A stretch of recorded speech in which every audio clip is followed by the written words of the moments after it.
প্রিয় ছাত্রছাত্রীরা, আনফোল্ডিং ফিলোসফির আজকের এপিসোডে আমরা আলোচনা করব মনোবিজ্ঞানী সিগমুন্ড ফ্রয়েডের দর্শনের দুটি গুরুত্বপূর্ণ ধারণা।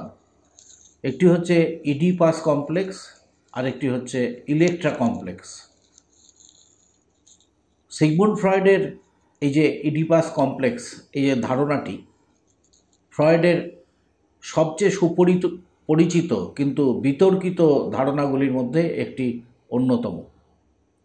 ফ্রয়েড তার মনোযৌন বিকাশের যে পর্যায় তত্ত্ব তার অংশ হিসাবে এই ইডিপাস কমপ্লেক্সকে বিস্তারিতভাবে বর্ণনা করেছিলেন। ইডিপাস কমপ্লেক্সের মূল বিষয়গুলি হল, প্রথমত, ফ্রয়েডের মনোযৌন বিকাশের পর্যায় তত্ত্ব অনুসারে শিশু তার ব্যক্তিত্বের বিকাশের 5টি ধাপ অতিক্রম করে। এই 5টি ধাপ কি কি? মৌখিক, পায়ুপথ, ফ্যালিক, সুপ্ত এবং যৌনাঙ্গ। দ্বিতীয়ত, ইডিপাস কমপ্লেক্স। এই ইডিপাস কমপ্লেক্সে বিপরীত লিঙ্গের পিতা মাতার যৌন মনোরোগের জন্য একটি শিশু তার সমলিঙ্গের পিতা মাতার প্রতি তার যে প্রতিদ্বন্দ্বিতা গড়ে তোলে তাকে ফ্রয়েড বর্ণনা করেছেন, এবং এটি ফ্রয়েডের তত্ত্বের ফ্যালিক পর্যায়ের প্রধান দ্বন্দ্ব, যা 3 থেকে 5 বছরের বয়সের মধ্যে ঘটে থাকে। তৃতীয় হচ্ছে, যদিও ফ্রয়েড প্রস্তাব করেছিলেন যে মেয়ে এবং ছেলে উভয়ের জন্যই একটি ইডিপাস কমপ্লেক্স রয়েছে, ছেলেদের মধ্যে এই কমপ্লেক্স সম্পর্কে তার ধারণাগুলি আরও ভালোভাবে বিকশিত হয়েছিল। অন্যদিকে মেয়েদের সম্পর্কে তার ধারণাগুলি প্রচুর সমালোচনার উৎস হয়ে দাঁড়িয়েছিল। 1899 সালে ফ্রয়েডের দ্য ইন্টারপ্রিটেশন অফ ড্রিমস এই বইতে প্রথম ইডিপাস কমপ্লেক্সের রূপরেখা দেওয়া হয়েছিল, কিন্তু ফ্রয়েড 1910 সাল পর্যন্ত এই ধারণাটিকে কিন্তু বিশেষিত করেননি। সেখানে এই কমপ্লেক্সের নামকরণ করা হয়েছিল সোফোক্লিসের ইডিপাস রেক্স এর নামে, এই চরিত্রের নামে। এই গ্রিক ট্র্যাজেডিতে ইডিপাসকে তার বাবা মা শিশু অবস্থায় পরিত্যাগ করে। তারপর একজন প্রাপ্তবয়স্ক হিসাবে ইডিপাস অজান্তেই তার বাবাকে হত্যা করে ও তার মাকে বিয়ে করে। ফ্রয়েড মনে করেছিলেন যে ইডিপাসের তার দুর্দশা সম্পর্কে সচেতনতার অভাব অনেকটা শিশুর মতো, কারণ একটি শিশুর তার বিপরীত লিঙ্গের পিতামাতার প্রতি যৌন আকাঙ্ক্ষা ও তাদের সমলিঙ্গের প্রতি পিতামাতার প্রতি আগ্রাসন ও ঈর্ষা অবচেতন থাকে। মেয়েদের তুলনায় ছেলেদের মধ্যে জটিলতা সম্পর্কে তার ধারণা বিকাশে ফ্রয়েড বেশি সফল হয়েছিলেন। ফ্রয়েডের মনোযৌন পর্যায়ের ফ্যালিক পর্যায়ে ইডিপাস কমপ্লেক্স বিকশিত হয়, যা 3 থেকে 5 বছর বয়সের মধ্যে ঘটে থাকে। সেই সময়ে একটি ছেলে অবচেতনভাবে তার মাকে কামনা করতে শুরু করে, তবে শীঘ্রই সে বুঝতে পারে যে সে তার ইচ্ছা পূরণ করতে পারে না। একই সময়ে সে লক্ষ্য করে যে তার বাবা তার মায়ের কাছ থেকে সেই স্নেহ পাচ্ছেন যা সে লোভ করে, যার ফলে তার মধ্যে ঈর্ষা ও প্রতিদ্বন্দ্বিতা তৈরি হয়। যদিও ছেলেটি তার বাবাকে চ্যালেঞ্জ করার স্বপ্ন দেখে, সে জানে বাস্তব জীবনে তা সে করতে পারবে না। এছাড়াও ছেলেটি তার বাবার প্রতি তার দ্বন্দ্বপূর্ণ অনুভূতি দেখে বিভ্রান্ত। যদিও সে তার বাবার প্রতি ঈর্ষান্বিত, সে তাকে ভালোবাসে ও বাবাকে তার প্রয়োজন, এটি সে জানে। এছাড়াও এক্ষেত্রে ছেলের মধ্যে সৃষ্টি হয় কাস্ট্রেশন অ্যাংজাইটি বা খোঁজাকরণের উদ্বেগ। এর ফলে সে মনে করে বাবা তার অনুভূতির শাস্তি হিসাবে তাকে খোঁজাকরণ করবেন। ছেলেটি ইডিপাস কমপ্লেক্সের জটিলতার সমাধানের জন্য বিভিন্ন প্রতিরক্ষা ব্যবস্থা গ্রহণ করে। সে তার মায়ের প্রতি তার অজাচারী অনুভূতিগুলিকে অবচেতনে প্রেরণ করার জন্য দমন পীড়ন ব্যবহার করে। সে তার বাবার সাথে নিজেকে যুক্ত করে, তার প্রতি তার প্রতিদ্বন্দ্বিতাপূর্ণ অনুভূতিগুলিকে সে দমন করে। সে তার বাবাকে একজন আদর্শ হিসাবে তুলে ধরে, ফলে ছেলেটিকে তার সাথে আর লড়াই করতে হয় না, পরিবর্তে সে তার কাছে শেখে এবং তার মতো হয়ে ওঠে। এই পর্যায়ে ছেলেটির মধ্যে একটি সুপার ইগো বা ব্যক্তিত্বের বিবেক তৈরি হয়।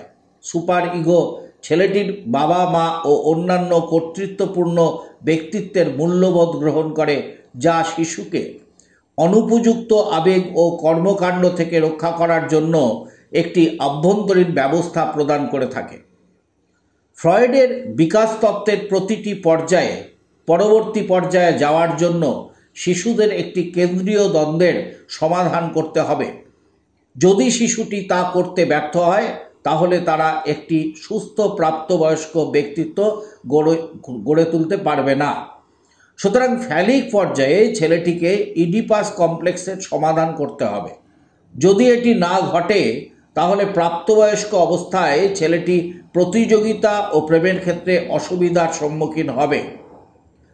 প্রতিযোগিতার ক্ষেত্রে প্রাপ্তবয়স্ক ব্যক্তি তার বাবার সাথে প্রতিদ্বন্দ্বিতা করার অভিজ্ঞতা অন্য পুরুষদের ওপর প্রয়োগ করতে পারে, যার ফলে সে তাদের প্রতিযোগিতা করার ব্যাপারে ভীত ও অপরাধবোধে ভুগতে পারে। প্রেমের ক্ষেত্রে পুরুষটি মাতৃস্নেহী হয়ে উঠতে পারে। অসাবধানতাবশত তার মায়ের মতো গুরুত্বপূর্ণ ব্যক্তিদের সে খুঁজে বের করতে পারে। এবার আমরা জানার চেষ্টা করি যে ইলেকট্রা কমপ্লেক্স বলতে ফ্রয়েড কি বুঝিয়েছেন। ফ্রয়েড ছোট মেয়েদের জন্য ইলেকট্রা কমপ্লেক্স নামে একটি ইডিপাস কমপ্লেক্সও উল্লেখ করেছিলেন, যা আরেকটি গ্রিক পৌরাণিক চরিত্রের উল্লেখ থেকে নেওয়া। ইলেকট্রা কমপ্লেক্স শুরু হয় যখন মেয়েটি বুঝতে পারে যে তার পুরুষাঙ্গের অভাব রয়েছে। সে তার মাকে দোষারোপ করে, তার প্রতি বিরক্তি ও লিঙ্গ ঈর্ষা তৈরি করে। একই সাথে মেয়েটি তার বাবাকে তার প্রেমের বস্তু হিসাবে দেখতে শুরু করে।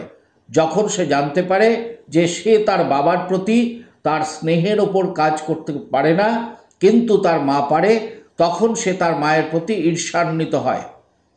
অবশেষে মেয়েটির তার অজাচারী ও প্রতিদ্বন্দ্বী অনুভূতি ত্যাগ করে, মায়ের সাথে একাত্মতা প্রকাশ করে ও একটি সুপার ইগো তৈরি করে।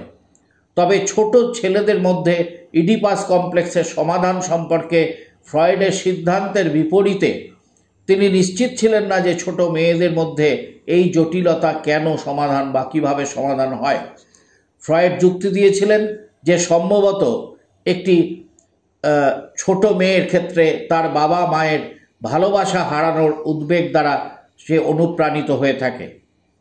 ফ্রয়েড আরও বিশ্বাস করতেন যে মেয়েটির একটি দুর্বল সুপার ইগো তৈরি হয় কারণ মেয়েটি জটিলতার সমাধানে খোঁজাকরণ উদ্বেগের মতো সুনির্দিষ্ট কিছুর দ্বারা পরিচালিত হয় না।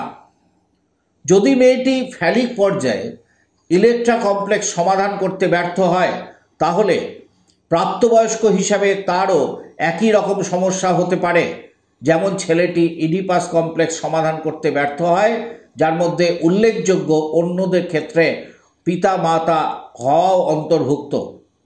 ফ্রয়েড আরও উল্লেখ করেছেন যে যখন মেয়েটি জানতে পারে যে তার লিঙ্গের অভাব রয়েছে, তখন সে যে হতাশা অনুভব করেছিল তা প্রাপ্তবয়স্ক হিসাবে পুরুষত্ব জটিলতার দিকে পরিচালিত করতে পারে।